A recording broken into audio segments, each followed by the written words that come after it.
There's no way to get away from the evolution that we're in. Everything has to fall apart in order to come back. The big task is leaning into spirit, leaning into people that channel light rather than channel fear, because some people do that. What we start to develop is the technology that we need, or the books that we need, or the programs that we need. That is very different from where we came from. But all our institutions are falling apart. And it's not about being afraid of that. It's about welcoming that. Thank goodness it doesn't work anymore. Let's take a look at what does. And there's people and organizations popping all over to help with that, to do that globally, because we're not a crisis. We're in that catalyst. We're in that chrysalis place. Welcome everyone to Soul Communication. I'm excited today to continue talking about our consciousness and how we can explore it and connect in our bodies, how we're remembering our cosmic experiences, and also potentially how we can control or manipulate energy and potentially timelines. So I am excited today to have a special guest, Darlene Van de Grift. She is a cosmic mediator, medical intuitive, and a medium and an author. She has a book, Earthbound, The Genesis of the Great Experiment. Welcome, Darlene. So happy to have you on my show. Yes, I'm happy to be here. Good discussion. Yeah, we'll dive into all the rabbit holes as always. And before we jump in, I'd like to ask the first question. What excites you today? The world, actually. The people that I'm working with and being introduced to, watching them pop, like seeing them coming from sometimes a really dark place, but they are through their own experiences or through their, sometimes which feels like it's a phenomenal type of something that happens in their life. They're coming in more to question, who am I? Who am I and what am I becoming? And who was I as far as past lives and the integration of that? They're very curious. I spoke with somebody today and they were like, a husband and wife, and they were like, we don't want to get so foo-foo. I was like, you're already like in it, but it's not foo-foo. It's really what is happening in this timeline that we're living in. And they were fine with that. But I'm watching people integrate and understand more and want more, be curious about things that I don't think 20 years ago they were. It was taboo. Yeah, even the last, I would say, 4 years since pandemic, a lot of activation has been happening. People start questioning, and I think in the process of the questioning, the big question is, who am I? How do I fit into this grand scheme of things? How's this system, the government is working? How can I maybe create a timeline or create a reality that better serves me, because I don't longer want to be stuck at home, and maybe I can shift reality and move to Florida or move to Puerto Rico, Costa Rica, like a lot of my friends have been shifting. So that brings me to the question of mastering timelines. That's something I know you teach. So walk us through your understanding of how we can approach that. So when I work with somebody, they'll have a question, they'll have a symptom, they'll have something that is they're dealing with in present day. And so I track that through this lifetime. Like, where did that originate? Because there's a past life doesn't come in unless there's something, a nugget here, a seed here that opens it, right? It's not random. Something has to happen here to unwrap the DNA and move you into something. We find out what that is. And then if past lives or timelines show up, then I go back and track what that was. So that what I'm finding, which is interesting, I used to think, okay, so you find the timeline or you find the past life and you talk about it, because I'll get the visuals. Oh, it's this and this is who you're related to and this is what happened here. Is it karmic? No, it's not karmic, like whatever that is. And in the explanation with them, they start to tie into, oh yeah, and that makes perfect sense, because my husband is just like that now, or my son is just like that now, or I can see that in him. And I always thought that the conversation, because they would get homework. I want you to meditate on this is the healing or whatever. But what I'm finding out is in my own life and working with a couple other women that we are in a certain timeline, we started to say, what if we changed it? What if not only with visualization, what if we really focused as it with the three of us? What if we really focused on what would that be? And I can tell you that our lives started to change here. This would happen. Synchronicity would come in that was very connected to that timeline. And what I'm seeing is if the timeline is straight, if you just say there's a timeline that's straight, when you create another one, it branches off, right? You can't circumvent the death, but you can postpone it. So, you can come off of it and then it'll tie back into that original timeline because it's not about getting rid of it. And then you make another correction or another difference, and then it goes on the other way. So it's really like creating the DNA as far as a energy field. You're creating the different timeline by creating a new one or branching off and changing something.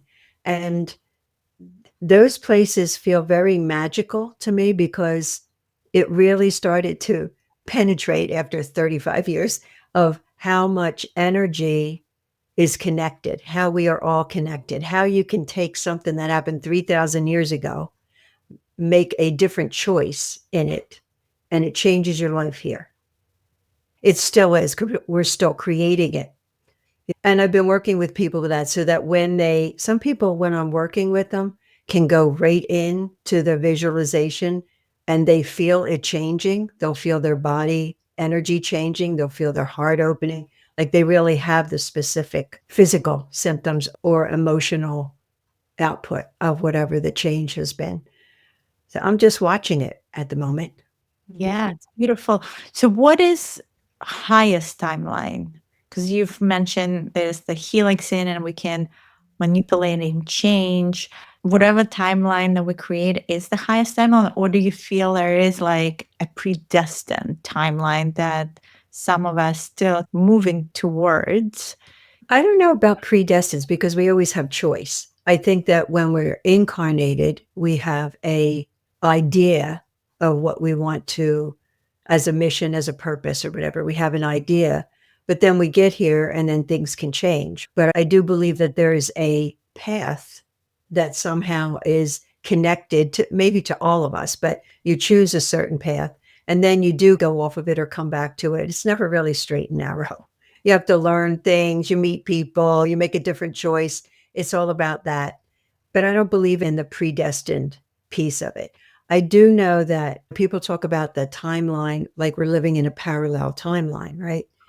And that happened in like the 1850s when the feminine started to come into her own, right? It started to branch off and it hasn't intersected. It's getting stronger. So here was the patriarchal timeline, and here's the one the women are saying, okay. And how they did it in their own evolution is speaking up for themselves, claiming this, claiming their independence. But they also, in some way, I think, felt driven to copy the male energy because how else were you going to get ahead if men didn't see females as being worthy or that they were less than, that you would have to want to be like the male in order to bring that power up. But now it's changed. It's like the female, the feminine, the divine feminine is more rising still in that timeline. But it's not to overthrow the men. It's really to help them heal. Like we all need to be healed. It's not just men. How to help them heal and help them to come in and capture and integrate the divine masculine. So that's how, I look at those two timelines as somewhere along the line, they will integrate. Yeah.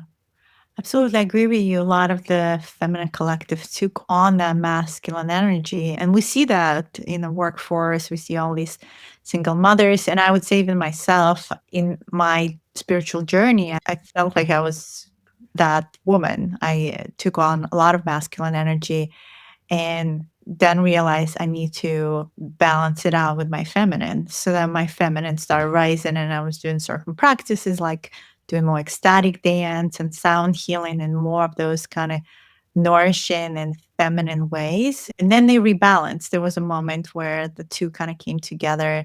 And I can catch myself when the masculine actually starts overpowering the feminine. And I was like, wait, back off. And it's as simple as even our communication, like when communication is violent, that is that masculine aggressive energy that's coming through versus kind of the feminine nonviolent way of connection. It's interesting process because I am seeing that a lot in our women circles that I run, where the females are struggling to find themselves and find that feminine energy again. Yeah, because it's not about, we were taught to be silent. We were taught that it doesn't matter. You don't have that much value and that type of thing. But in that voice that is coming forward, it has power to it, but it doesn't have anger. It's more of a neutral, like people go, if you're neutral, you're not taking action. No, that's not true. You're neutralizing the energy, you're neutralizing the emotional level, but still speaking your truth, which has a lot more power because you'll be heard.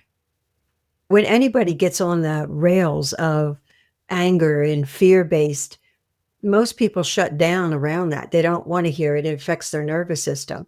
But if you speak your truth in a place of just honoring, and I think the more that we know who we are, right, we don't have to have that emotional piece attached to it because you can let it go. It's okay. We're in conflict right now.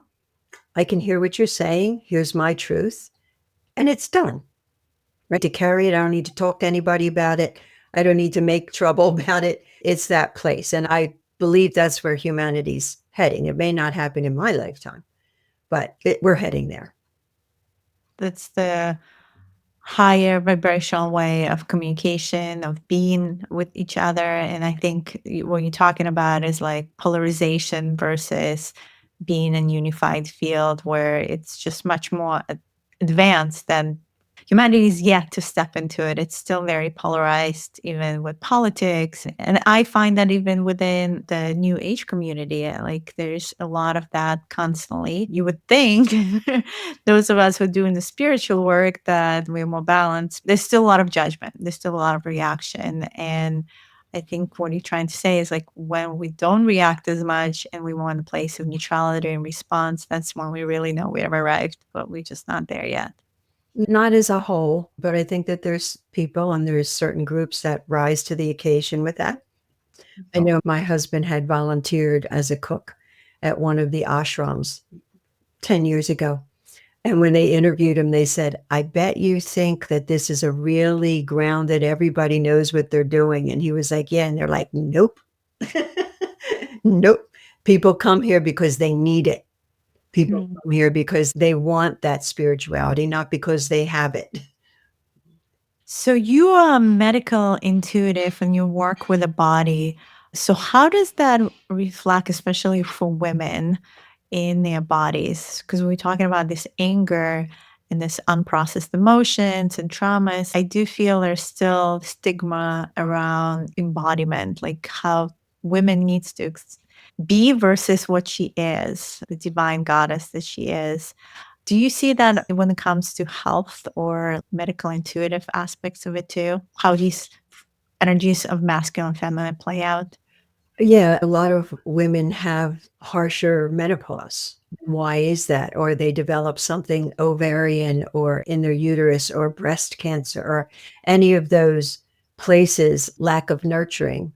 Or if there had been an abortion that was never really resolved in the body, so that'll show up as something because everything has an emotional component to it that started it, whether it was trauma or something that wasn't really trauma, but it didn't get handled, right? Or the accumulation of abuse or whatever, it doesn't get handled. And because it doesn't get handled, it moves in deeper and deeper. And finally, the body needs to come out with some kind of signal that says, hey, there's something happening here.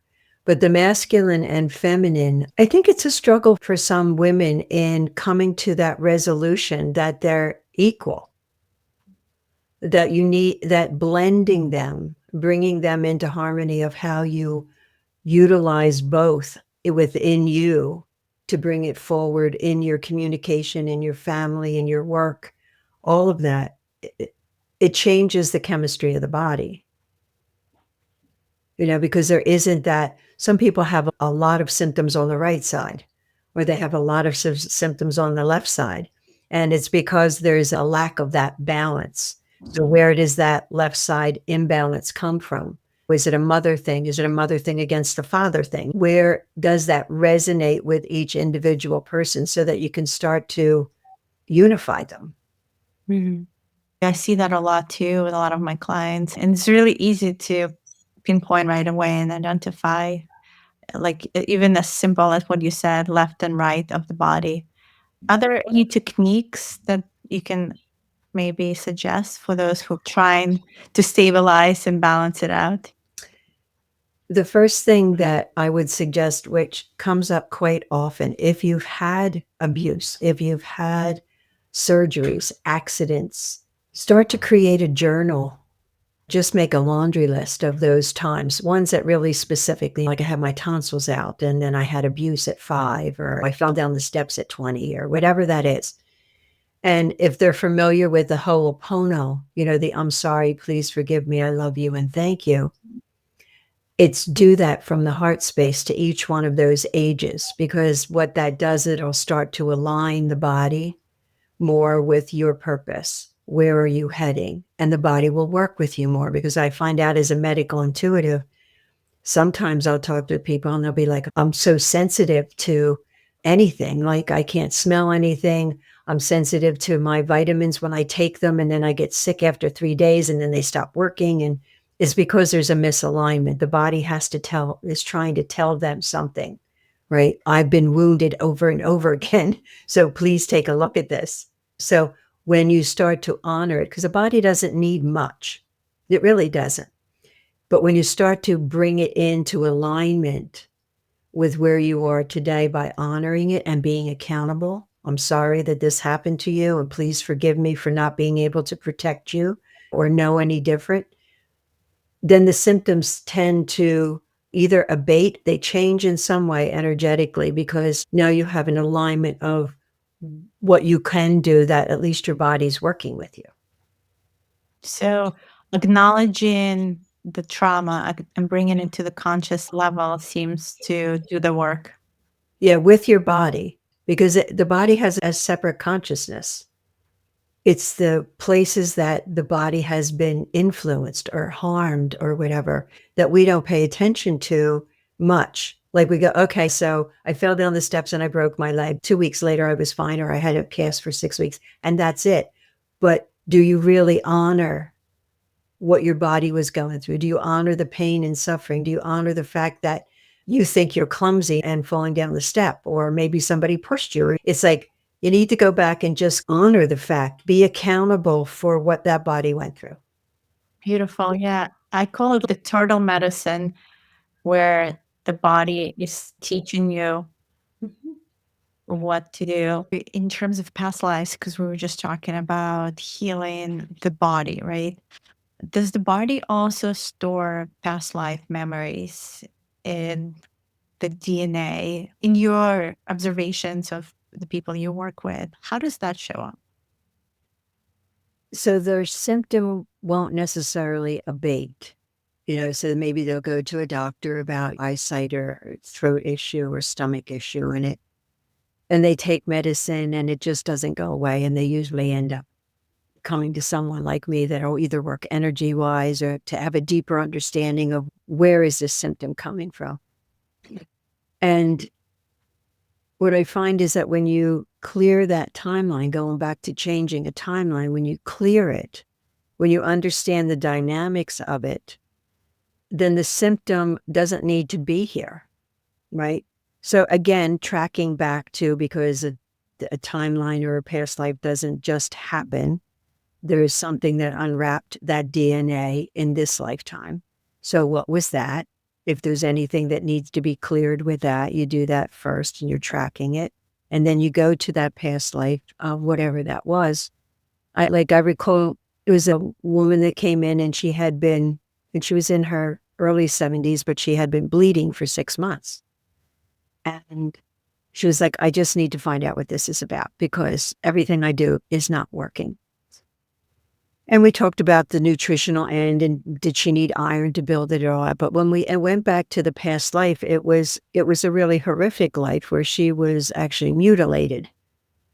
And she went through it on the table. She went through it. She did the Ho'oponopono with her body. She went through with what she needed to speak to the people that did it, what was her belief at that time of whatever that was. And the next day she stopped bleeding. But that's always a surprise to me. It's always a welcome surprise. But it's that, oh my God, like we really are that amazing. Our bodies and our spiritual level is that amazing. So it's almost like reopening that moment in time by consciously bringing it back. Then the body is recognizing, like, it's okay. I don't have to hold to that energetic imprint, so to speak. And it's time for me to move on. It's Yeah. incredible that we can do this work in this moment, even though wherever those timelines happen, you can say now and parallel self, but in this moment here now, we can merge it all to move forward as a soul. Because it is happening all at the same time. That's really hard for people to understand because we can't see it, which is probably great that we can't see it. I think we'd all be a little bit crazy if we could. But it is happening all at the same time. So all it is like changing a channel. Oh, I don't want to watch channel 6 anymore. Let me put on 10. And then you watch that for 15 minutes and, oh, okay, so we're done with that. Now let's go back to 6. Yeah. So I know you work with some beings and you were channeling at some point, and then you became what you call yourself now, cosmic mediator. So tell us a little more about that. Yeah, so I was on this journey. Probably we're all on our journey all our lives from the time we were conceived. But I was fascinated by the human body, and my mother was always ill. She was not supposed to have me. And so she was in the hospital all the time. And I even faked a lockjaw when I was in 4th grade in order to get in the hospital to figure out what the heck that was about. And when I don't forget, I think it was back in 90. I was being taught, I was co-teaching with a therapist to do inner child workshop.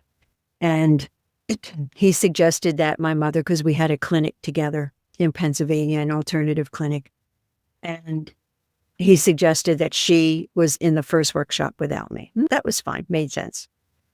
She had an incident, an event that happened years before that she wanted to understand. So he took her back to that time, did a hit regression and went back to that time. And it was about her being, I can't say abducted because it happened in her bedroom, but she had beings around her that she was screaming in the recording.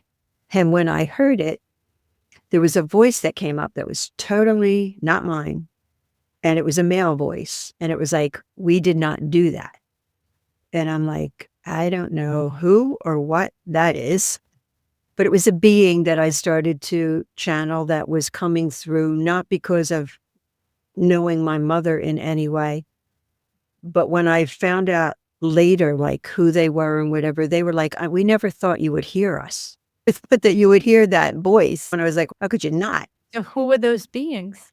So and that's what the books are about. So there's a series of 5 books. And that first book is about Eli Wazar, who comes from the planet of Maldak and what happens to him in coming to Earth 50,000 years ago and all of that and who he meets and the teacher and everything. So it's really multidimensional memoirs, my memoirs of several incarnations, but the meeting of what they considered the council much later, which is like 28 beings.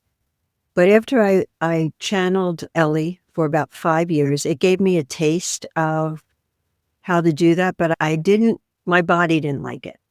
Each time I felt great afterwards, but I didn't like I didn't like the energy that wasn't mine coming through my body. And I was like, he left for a period of time, but he introduced me to another council in his leaving.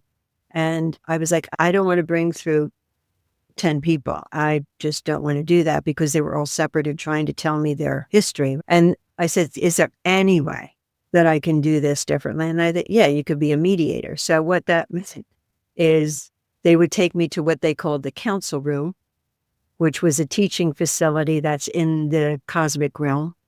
And there'd be humans there, probably in an altered state, like they feel like they were either meditating or they're in a dream state. But it would be a teaching facility. So on the floor, they would have different beings that would come in and have conversations about galactic stuff or what was happening on Earth and that type thing. And I was to watch that, witness that, and then eventually what they taught me to do is how to bring them forward through, not through them coming through me, but through the lens of, oh, this is what's happening there.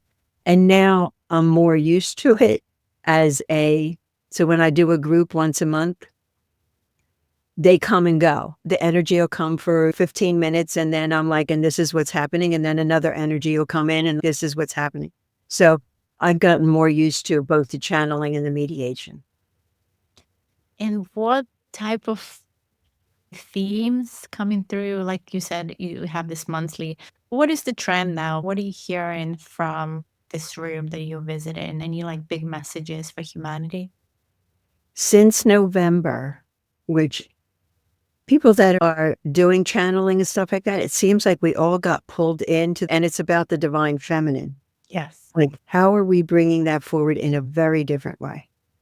You know, it's not about anything that we have done. It's the ownership. It's the embodying. It's not like, I want to know more about that. And so you keep it in your energy field. It's more about, how do I bring it through my body so that I can speak it, I can own it, I can be it.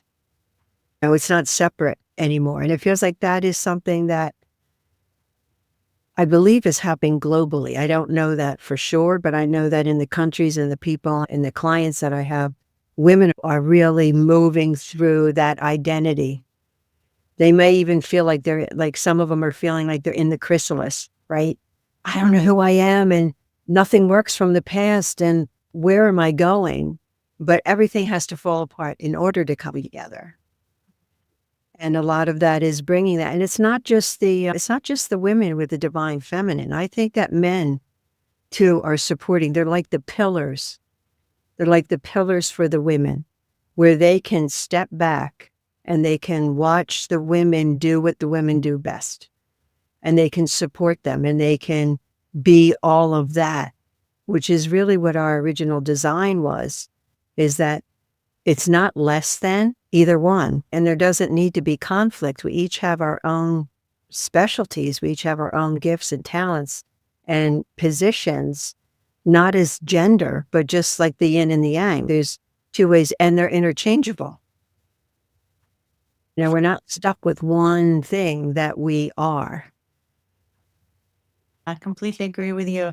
And I think the male collective too is still oriented itself. Like you said, like what is their role as well? Like as the feminine steps forward, I feel the masculine is also trying to find its way and maybe soften. And how is it to be that pillar? And it's teaching you that specifically in school and like without being too aggressive, because the male's been taught not to feel, not to be emotional. And I feel they too need to be balanced within the masculine, feminine, within their bodies. Yeah. There's no way to get away from the evolution that we're in. There isn't. Everything has to fall apart in order to come back. The big task is leaning into spirit, leaning into people that channel and channel light rather than channel fear, because some people do that, is to lean into that so that what we start to develop is the technology that we need or the books that we need or the programs that we need, right? That is very different from where we came from. But all our institutions are falling apart. And it's not about being afraid of that. It's about welcoming that. Thank goodness it doesn't work anymore. Let's take a look at what does. And there's people and organizations popping like all over to help with that, to do that globally, because we're in that, not a crisis, we're in that catalyst, we're in that chrysalis place. I love the chrysalis metaphor because that resonates. We're in transition. And I think we need to be patient as we go through the transition. It's a process, right? We want to get there and they think things unfair, or there's a lot of interesting things happening on a polarized level. So I'm also observing and trying to understand how to guide others in the process. So I know you're an artist as well. Do you paint? What kind of art do you produce these days? So I started painting when I was 12, and it was such a passion that I would not eat all day and I would just paint, and I would finish a painting a day. And started selling those. And then I went through a dark period when my mother left my dad when I was 15. And so all the paintings felt like I've just wanted to paint a little girl looking out at the window.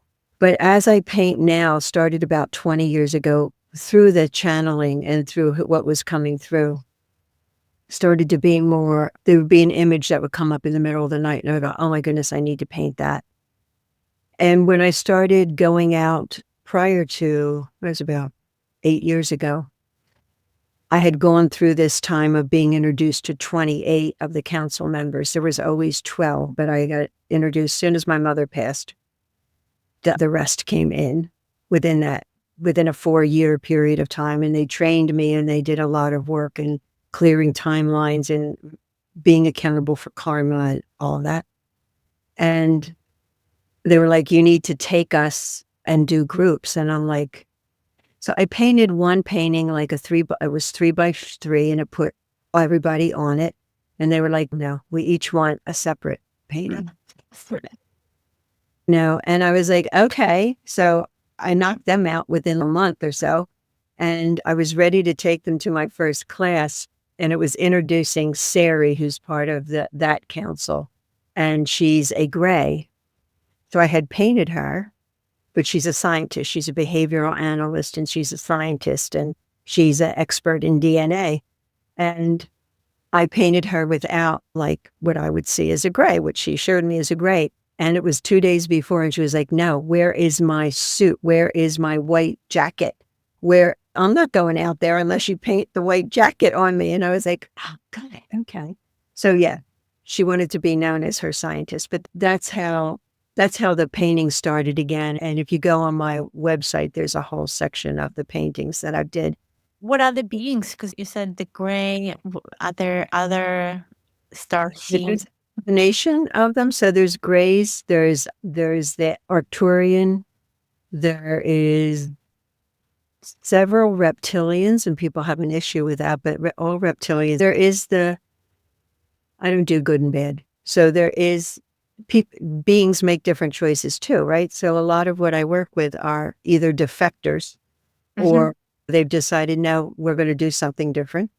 And they come in knowing that's part of the mediation, is that I needed to be that mediator that actually already happened, but they wanted me to be witness to how does it work and what would you say to this one if it was in disagreement with that one, and how do you do therapy with multidimensional beings that they didn't really need it, but it was part of my schooling.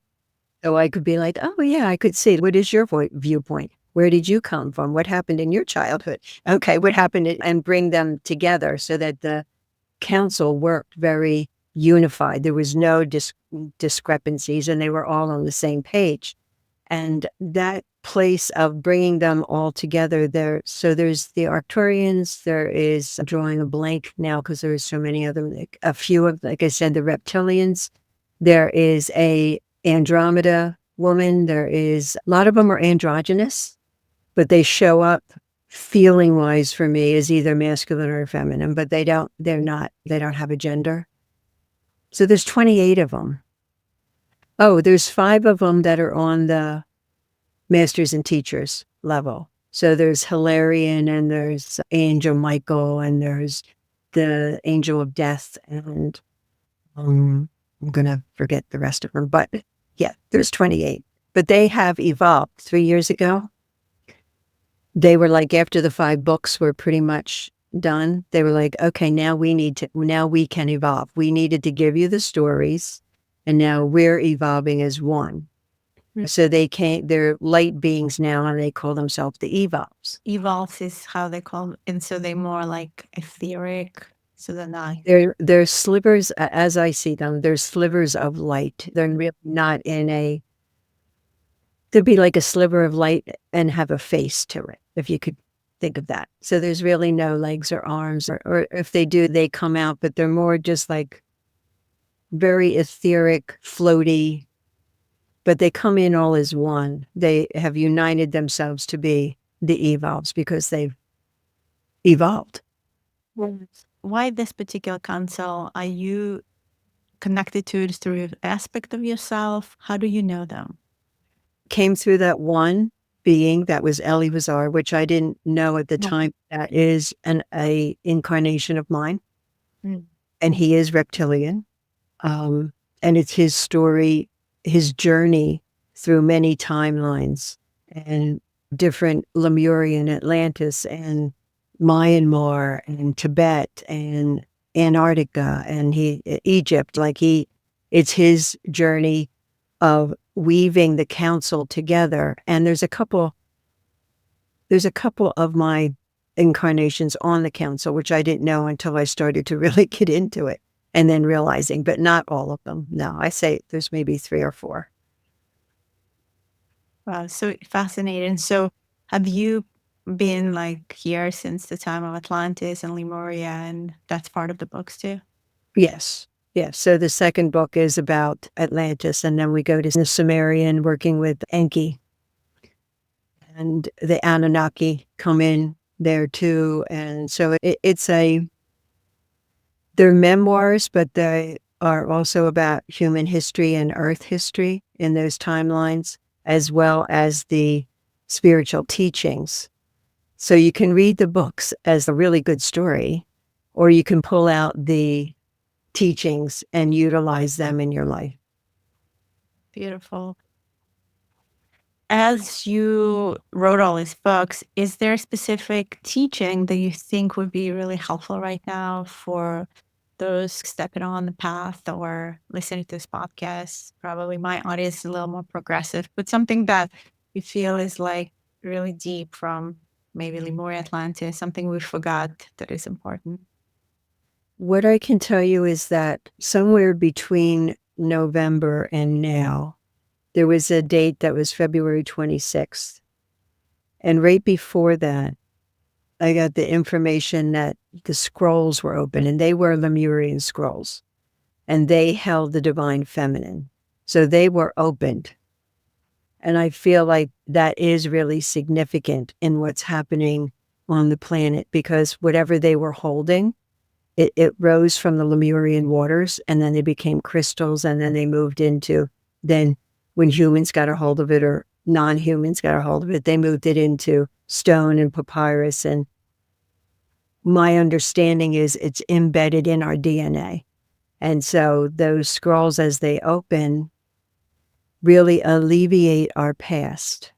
Like they bring it to a conclusion, because we're all in it. It's not like everybody has to know what their history was or their past was. We're all in the current of it. We're all in that flow of it. So even if you don't believe it or whatever, you're in it. So life will give you the opportunity over and over again to either address it, or you're in the flow of it anyhow. It just might be a little harder for you because you don't understand it, or you're in more fear-based or whatever. But nobody's going to be left behind because of it, because you live here. You chose to come at this time, whether you move with the flow or you feel like you get stuck in the flow, you're still going. You might go a little slower than other people, but that doesn't mean that it's not good.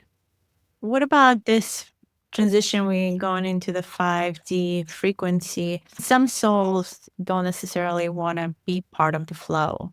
So I know some souls are exiting out right now as well.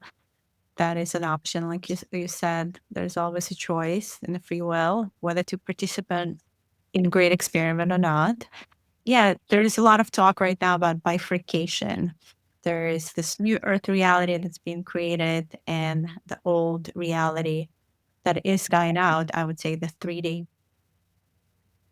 Yeah, we're back to those timelines again, and people will choose, and it's not like this planet's going to be all one-minded. It never will be. But how do you manage the differences? How do you accept and allow that with others? That's what we're coming into. And it's been imbalanced for quite a long time, where even our conversations now, 20 years ago, even 10 years ago, some people go, we could never have those conversations. We wouldn't talk about that. We'd whisper it to people, but we wouldn't say, oh, I got this dream the other night and then it came true. No, nobody would do that. But it's that balance feels like it's not about the scales being equal. It feels like it will be a little heavier on those that are like-minded, like what we're talking about, right? Because that helps balance the heaviness of those that choose something different. Doesn't mean they're wrong, just means that they choose something different. And we will bring that balance to the planet when we do that. When we're all aligned in some way, like-minded, we're over our ego. We've developed a different identity for ourselves. We know more of who we are. So our decisions are going to be based pretty much on the all or the whole, as opposed to the ego or the individual or the greed and control. That can still exist. Not everyone wants to give up their ego. Some people really hold on and want to stay in the control factor. Yeah. And that's okay, but it'll be more in balance. But if they don't, they can always exit out. Yeah. We're used to linear, right? Mm. And if we're in 3 and 4 dimension right now, we're looking at, oh, the 5th dimension. It's like it's not here. We're sliding into it. When you channel, when you get information from the field, when you get an idea that where did that come from? We're all sliding into it. It's All the not time. Yeah. it's not just something that'll be like, oh, one day the light is going to happen. You know, that isn't how it works. I think it's just more about anchoring of that. Isn't like we slide it in, but now it's easier to slide and hold it for longer, perhaps. Yeah, it's not a coming going. It's that wave that's just floating us into it and not taking us out of it really quick. Right? Correct. Because we got to get used to it. Our vibration changes. Our chemistry will change. The way we think that changes our chemistry will change. So it's all of that. You can't have it happen all at once. That's not what happens in a chrysalis. It takes that caterpillar to change, totally dismantle, totally go to mush. And we're in that. We're going to mush. I just had Debbie Solaris on, and we talked about youth and how, from perspective of the body, she's been noticing even in her process that there's some sort of reversal that's happening. There's definitely chemistry that's changing in the body. Are you seeing that as well? I think it's the more we bring in joy and stability, I believe our body changes. I think you just froze. Huh. We'll add in that. You edit that out. Yeah, I do think that the body's clearing along with everything else that we're trying to or needing to get to. And the body is shifting and changing, and it's a mental outlook too. If you have a concern, a fear of, oh God, I'm getting older, then your body will listen to that and you will get older. But if you keep that mind alive and you keep that hope in your heart and you keep the joy going and you do things that you love, I think it keeps you on top of things and it keeps you healthier. The Japanese say everyone must have ikigai. Are you familiar with ikigai? No. They've done the studies on parents, so those who lived 100 years and over, and how they live in what's called blue zones, specific areas in the world where they live the longest. For instance, in Japan, there's a lot of centurions and they all follow ikigai, which is basically the sole purpose. So every morning they wake up and they're like, okay, what excites me today? What's my purpose today? Whether I go gardening or I hang out with my friends. And so they've noticed that, of course, like the movement, the physical movement really matters, but also that ability to socialize, to play music together, to be with others in a community of like-minded people really helps the ikigai, the joy, the vibration to keep on going. And that's what keeps them alive for so long.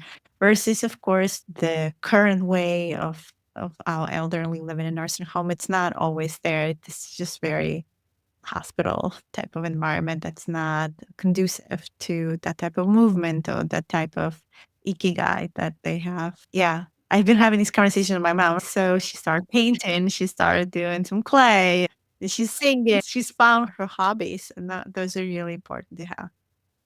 Yeah, I think our creativity is so diminished as we grow up. It's got to match something, or it's got to be, you got to make money with it, or it's not worth anything. And that's the one thing that we do as humans that isn't like other beings on this planet, that we create. And if you find that niche for yourself, whether that's art or singing or woodworking or gardening, it doesn't really matter. It becomes your meditation, it becomes your lifeline to that part of you that really smooths you out and opens up the heart. And I really encourage people to find something like, oh, I'm not creative. Yeah, you are. You make a sandwich, it's creative. You cook your breakfast, and you're eating the same thing every day. No. So that's part of being creative. Just you have to look at it different. Yeah. Creativity knows no bounds. And as long as we allow the imagination, right, to roam free and remembering that we can be like children, always playing, or we will lose the playfulness and the seriousness of it all. Yeah. And I think that comes, I'm reminded actually from, because you're talking about the console, actually reminds me that a lot. I feel like they value that quite a lot. Like they know that to keep their vibration as well. Yeah, they can be serious, but they're also, They find you know, joy. talking about Sari the Gray.